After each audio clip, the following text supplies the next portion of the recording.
boa noite. O governo que governe, que o PSD não apresentará nenhuma moção de censura. Uma garantia dada hoje por Marcelo Rebelo de Sousa, que mostrou ainda convicto de que o PS acabará por aceitar o referendo sobre a regionalização. Sobre o debate na Assembleia da República, o líder dos sociais-democratas criticou o PS e o PCP por terem feito política espetáculo.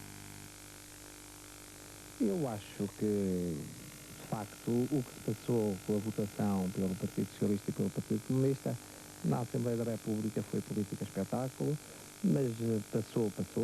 Eu penso que o Partido Socialista vai reconsiderar, vai repensar inclusive posições como a do seu ministro Jorge Coelho e há de abrir as suas perspectivas para uma consulta nacional aos portugueses.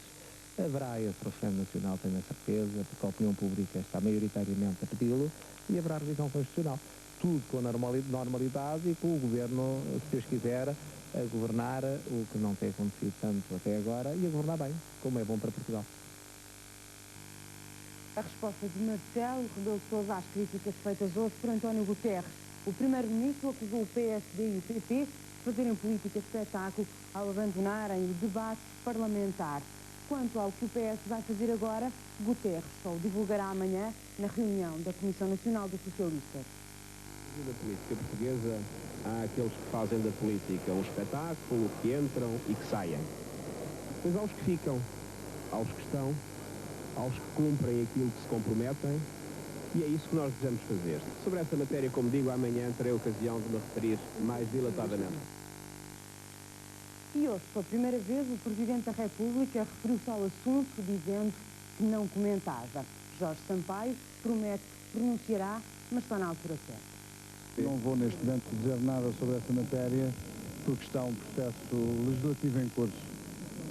Vai haver trabalho de comissão, consulta pública durante 90 dias, não me vou pronunciar sobre isso. Os partidos são livres de tomarem as decisões que entendem e eu sou livre de avaliar como entendo na altura própria. O Partido Socialista não o fez, não fez tábua rasa daquele pedido que fez. Se eu fosse responder a isso, era qualificar a atitude de um partido político. Eu não qualifico a atitude dos partidos políticos quando está em curso um processo de trabalho parlamentar. Continua a não haver amplo consenso.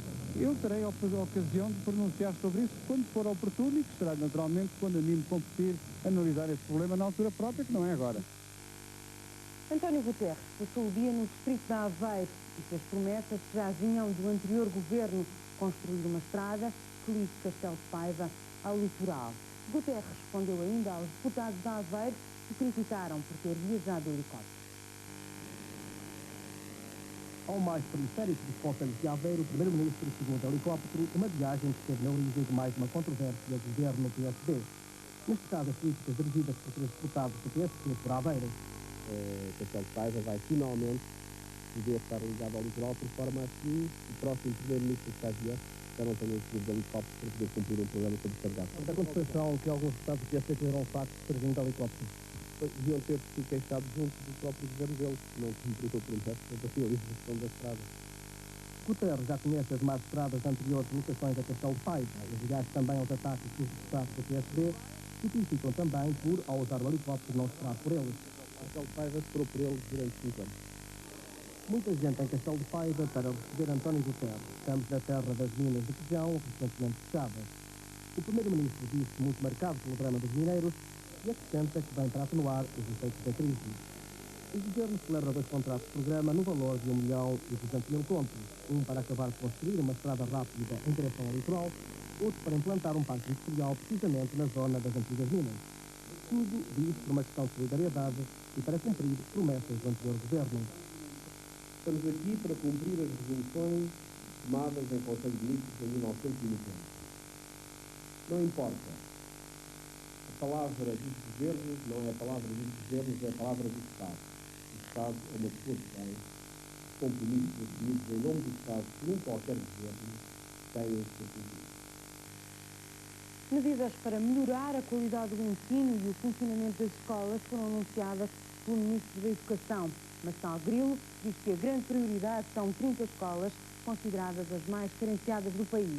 Mas a FENPROF reagiu dizendo que são mais de 300 os estabelecimentos de ensino que necessitam de uma urgente intervenção do Ministério. Fiquem descansados, pais e alunos. As aulas do próximo ano letivo só vão começar no dia 16 de setembro e não no dia 9, como se previa. Mas no ano de 97-98, as férias de verão vão mesmo terminar no final de agosto. Calendário escolar anunciado hoje pelo Ministro da Educação. Escolheu Castelo Branco, o seu distrito, para apresentar novidades. A apresentação foi na Escola Básica Ribeiro de Perdiz e os alunos quase adivinhavam o que o Ministro trazia na mão. Se tu fosses Ministra da Educação, qual era a tua primeira medida? Eu mandava construir mais escolas para os meninos das ruas. O que é isso dos meninos das ruas? Os meninos que são pobres, assim, que não têm casa. Há 30 escolas que vão ser alvo de intervenção prioritária, as localizadas em zonas carenciadas, onde o insucesso escolar é sistemático, onde as diferentes etnias se cruzam.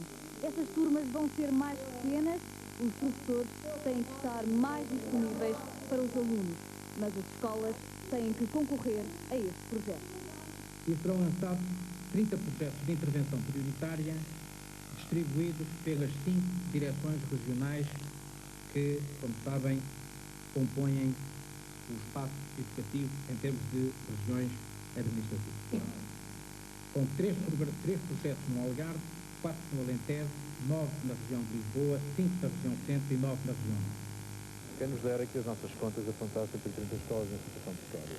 É necessário dizer-se mais como os critérios que levaram o Sr. Ministro a chegar a essa conclusão. Depende muito dos critérios, mas nós consideramos, globalizando todos os setores de ensino, que 300 escolas ou mais estarão em situação precária. O Ministro anunciou também que pretende criar currículos alternativos. Como não existem 2 alunos iguais, as escolas vão poder criar currículos adaptados aos seus estudantes. Quanto aos professores, a sua formação será desburocratizada, promete o Ministro. E porque a escola que deseja é uma escola autónoma, é necessária a formação especializada dos docentes para desempenharem novos cargos. Mas Salgueiro garante ainda que a partir de agora todas as escolas vão ter espaço para a educação física e novas escolas vão ser construídas. Novidades no último dia de visita ao distrito de Castelo Branco. O Ministro Marcelo Grilo começou a sua ronda no dia 30 de abril. Visitou jardins de infância, escolas, faculdades, inaugurou um pavilhão desportivo, falou com autarcas. Uma roda viva de um ministro que, afinal, quer mostrar que tem um Ministério aberto. Mafalda Gameiro com a imagem de Angelino Marques, FCT, em Castelo Branco. O fim do serviço militar obrigatório foi defendido por António Vitorino. Foi no encerramento de um seminário no Instituto de Altos Estudos Militares. O Ministro da Defesa considerou, no entanto, que é necessário um amplo consenso nacional sobre a matéria. O Ministro da Defesa disse hoje que há uma forte possibilidade que o serviço militar obrigatório seja retirado da Constituição na próxima revisão da Lei Fundamental. António Vitorino traçou os cenários possíveis. Se alguém interprete as opiniões que se manifestaram no sentido de consagrar na lei ordinária, depois da desconstitucionalização do serviço militar obrigatório, um sistema nisso, do que se trata é de propor uma recalibragem do atual sistema. E continuamos a fazer fé na interpretação que faz das intervenções produzidas, essa recalibragem passaria por um alargamento do serviço militar obrigatório para níveis de duração equiparáveis aos dos países do nosso espaço geopolítico, onde a estruturação do contingente assenta no serviço militar obrigatório. Um período de duração entre 8 e 12 meses. Ou, em alternativa, optar por um sistema de organização do contingente exclusivamente assente em voluntários e contratados. Este é, pois, o cerne do debate. O ministro, que falava na sessão de encerramento de um seminário sobre o serviço militar obrigatório, acrescentaria que, para o Governo, a opção privilegiada é o sistema de recrutamento voluntário, ou seja, na prática, o fim do serviço obrigatório. Mas sublinhou que, para tal, é necessária uma sensibilização da sociedade civil. António Vitorino diria também que esta opção terá de passar pela criação de um modelo de incentivos ao voluntariado e que o serviço militar não pode ser encarado como uma alternativa ao desemprego. O PS corre o risco de ser o único partido a favor da moeda única. Foi acompanhado pelo PSD, por razões de estratégia política. Quem o disse foi Daniel Bessa, esta noite, durante os estados regionais do PSD. Dois estilos, posições divergentes em alguns casos, mas identidades importantes em muitos outros.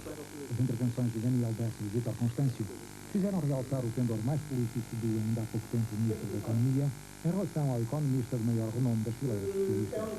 Para Daniel Bessa, toda a gente que está a favor da União Monetária é contra as consequências e a clarificação das posições só poderá fazer-se em sede do Conselho Económico e Social, nomeadamente no que se refere à defesa da empresa. Quando as nossas empresas dizem que não tem preço, que vendem caro, tem que tentar assim. É a única maneira. Portanto, a única forma de sobreviver é tomar as medidas internas que vão no sentido de reduzir custos, reduzir custos, se necessário, reduzir salários. Porque a CGTP, na hora própria, preferirá sempre baixar salários para não ter empresa. Eles não podem fazer depois. Nós ganhámos isto pelo menos em 25 de abril. Os comunistas são campeões do salário para não ter empresa. Vítor Constâncio colocou a tónica da sua intervenção na inevitabilidade da União Monetária, condição sem a qual não haverá mercado único. Debatendo a tese das soberanias monetárias nacionais, no seu entender, só existe no caso da Alemanha, Vítor Constâncio mostrou-se convicto de que, na devida altura, os critérios de convergência serão flexibilizados, por forma a permitir a entrada de países fundadores da comunidade, como a Itália, o que obrigaria a Espanha e Portugal a apanharem igualmente e ao mesmo tempo a carruagem da moeda única europeia no comboio da União Monetária. O presidente do Belenenses, José António Matias, pediu admissão. As eleições do Clube do Restelo estão já marcadas para dia 14 de junho. Um assunto para a segunda parte deste jornal. Até já.